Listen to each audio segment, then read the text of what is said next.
रावण का भाई विभीषण आपसे शरण मांगता है। हैं?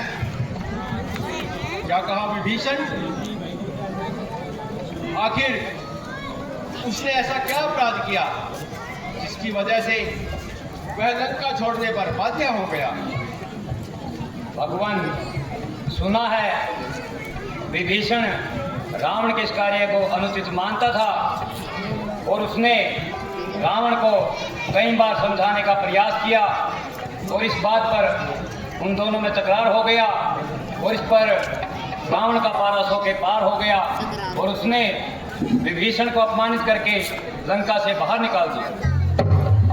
और फिर कहिए सुग्रीव जी, इस विषय में आपका क्या विचार है? क्या विभीषण वास्तव में काबिल एतबार है? भगवान, जैसा आप चाहें, हमें कभी निकाल है। भगवान, फिर भी यह मेरा कोई व्यक्तिगत निर्णय नहीं है, इसमें हमें सभी से परामर्श कर लेना चाहिए और विशेषकर हनुमान जी से इस विषय में हमें परामर्श अवश्य करना चाहिए। हनुमान जी, कहिए भगवान, कहिए, क्या विभीषण पर एतबार किया जा सकता है? भगवान, जब मैं सीता माता की खोज के लिए लंका में गया था, तब मैंने लंका में एक अजब नजारा देखा था। भगवान, लंका के अंदर विभीषण जैसा धर्मात्मा ना कोई हुआ ना कोई होगा। भगवान, और लंका के उस भवन में, उस प्रांगण में जहां विभीषण जी रहते थे, तुलसी की पूजा होती थी और भगवान आपके नाम का जयकारा गूंजता था। भगवान, मेरे लिए जो विभीषण जी ने बात कही, मेरी जान बचाई, उन जैसा धर्मात्मा में किसी को नहीं मानता जो आपका अनुचर है, आपका भक्त है। भगवान जी, हमें लगता है कि विभीषण का दिल साफ है और फिर हमें यह भी नहीं भूलना चाहिए कि मुसीबत के समय में उसने हनुमान जी की सहायता की थी। भगवान, फिर भी वह रावण का भाई है, इसे आपने सोच विचार कर लेना चाहिए। सुग्रीव जी, जो निर्मल है, जो निश्चल है, वह जन ही मुझको पाता है। जलाक प्रपंची फूट छली कब मेरे सम्मुख आता है। मैं उसका सच्चा साथी हूँ जो सब प्रकार से आरत है। मैं उसका सच्चा साथी हूँ जो जन में शरणागत है। यदि शरण आ रहा है तो उसको अपना कर रहूंगा मैं, अपने समीप बिठलाऊंगा, लक्ष्मण जैसा समझूंगा मैं। सुग्रीव जी, आप जाइए और विभीषण जी को आदर सहित ले आइए। श्री रामचंद्र की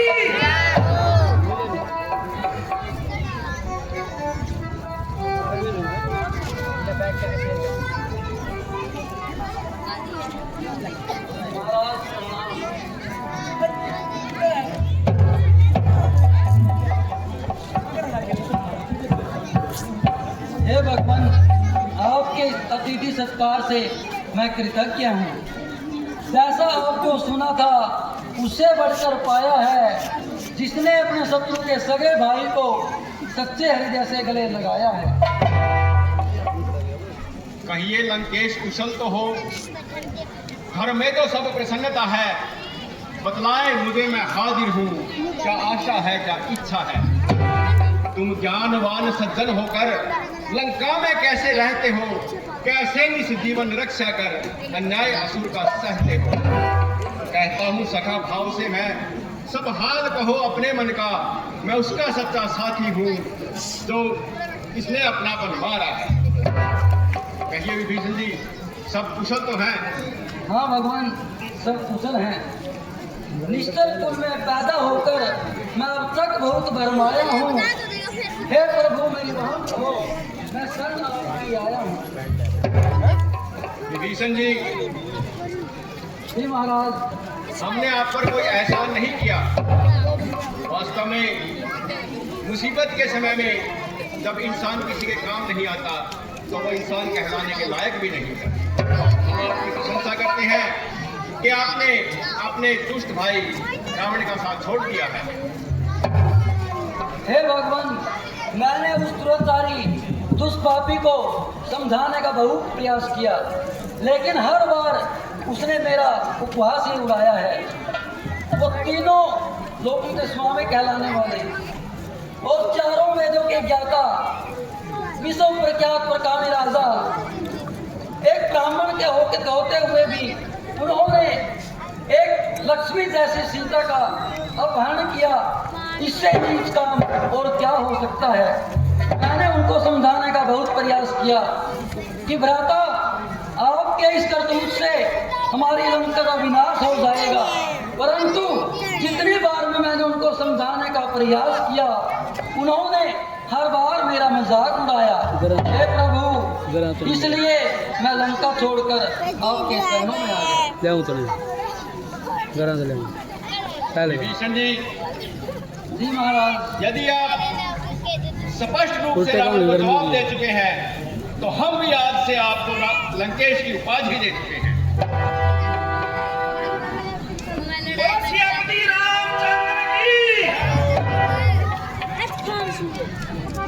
कहिए सुग्रीव जी, अब क्या विचार है? भगवान, केवल आपकी आज्ञा का इंतजार है। उधर रावण का सर और इधर हमारी तलवार है।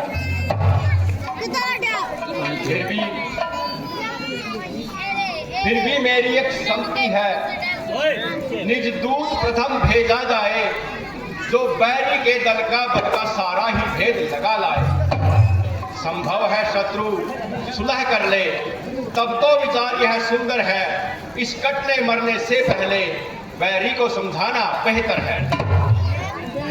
भगवान, राजनीति का भी यही एक अध्याय है कि जब तक युद्ध को टाला दिया जाए और शांति का प्रयास करना चाहिए। इसलिए आप जैसी आज्ञा दें, हमें स्वीकार है। हे महाराज, राजनीति के हिसाब से तो मैं इतना अनभिज्ञ नहीं हूँ, लेकिन मैं अच्छी तरह जानता हूँ कि भ्राता रावण बहुत ही हठी हैं और अपने जिद के पक्के हैं। इस तरह से वो मानने वाले नहीं हैं। भीषण जी, महाराज, फिर भी हमें उनकी बातों पर नहीं जाना चाहिए और अपने कर्तव्य को निभाना चाहिए। मेरे विचार से एक बार लंका में अंगद जी को भेज देना चाहिए। विचार तो आपका बढ़िया है भगवान, परंतु मैं जानता हूँ जो भी उनकी तरफ से जवाब आएगा, मैं यहाँ बैठा बैठा आपको एक एक शब्द उनकी तरफ से बता सकता हूँ कि उन्होंने अपनी जिद को नहीं छोड़ना, चाहे पूरी लंका का विनाश हो जाए, चाहे अपनी जान चली जाए, परंतु वो सीता को आपके हवाले नहीं करने वाले महाराज, नहीं करने वाले। भीषण जी, चाहे कुछ भी हो, उसका कर्म उसके साथ, हमारा धर्म हमारे साथ। इसलिए मेरे विचार से एक बार एक संधि का प्रयास अवश्य किया जाए। भगवान, आपने उचित ही फरमाया है, शत्रु को शांति का एक मौका अवश्य ही देना चाहिए। अंगद जी, कहिए भगवान। तुम बुद्धिमान हो अंगद जी, कहते हो बात ठिकाने की, बस एक बार तुम ही वहां तकलीफ उठाओ जाने की। जिस जन पर कृपा आपकी हो, वह जाकर लड़े रसातल तक, निर्भय है उसको ध्यान कहीं रसातल से उद्या तक। निश्चय ही भाग जमाऊंगा रावण की राजधानी पर। प्रभु का प्रताप तो ऐसा है, पत्थर तैरे हैं पानी। जन से हो कार्य जनार्दन का, इससे बढ़कर सम्मान नहीं। युवराज आपका दूत हूँ, इसमें ये घर का मेरा मान, मैं भी श्री हनुमत के समान सेवा करने का उत्सुक हूँ। हे प्रभु, मुझको आज्ञा दो लंका जाने का इच्छा। युवराज, हम यह जानते हैं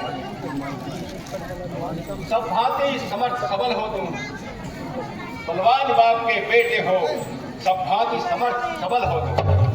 कुछ राजनीति, कुछ धर्म नीति, कुछ बल भी दिखलाते आना। युवराज, जहां तक संभव हो सब झगड़ा निपटा दे आना। ठीक है प्रभु, आपके आगे मुझको स्वीकार है। मैं उस अहंकारी रावण को हर प्रकार से समझाने का पूरा प्रयत्न करूंगा। माने ना माने वो उसकी मर्जी। जय श्री राम।